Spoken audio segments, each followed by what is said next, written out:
Hello parents. Today we will understand how to manage anger in children. As parents, you need to know it is completely okay for the child to feel angry. What is more important is to teach the child how to manage anger and how to exhibit his or her anger. There are 5 simple things that we can do as parents to help child cope up with anger. The first thing is the child needs to understand why he or she is experiencing anger.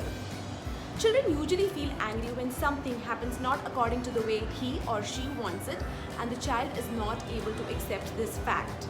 By the most powerful tool of acceptance, you will teach the child to manage anger because half the work is done with acceptance.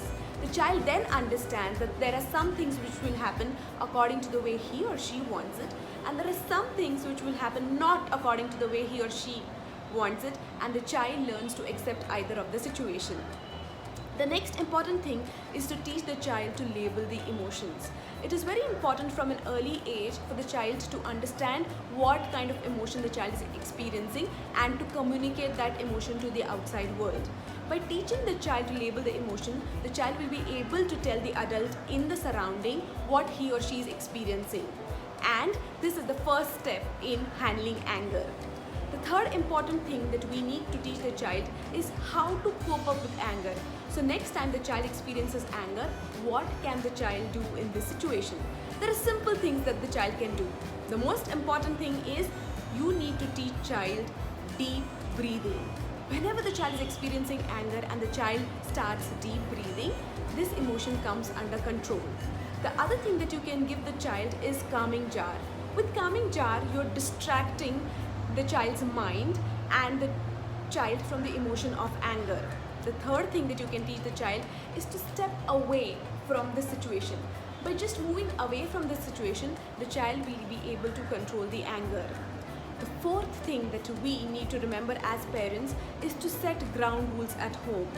Whenever the child is experiencing anger or is upset, the child is not allowed to do certain things, and those are the ground rules. For example, the child cannot bang the door, the child cannot get aggressive, or the child cannot get into name game or blame game. For the ground rules to be followed by the children, it is very important that parents also follow these ground rules. The ground rules are applicable for everybody in the family. By setting ground rules, you're telling the child what is acceptable and what is not acceptable at home.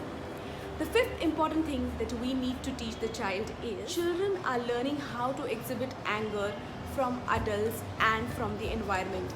It is very important for you as parents to understand how you are conducting yourself when you are angry, or how are you exhibiting anger in front of the children, and you need to be very cautious about how you do it the next time for your child to learn anger management.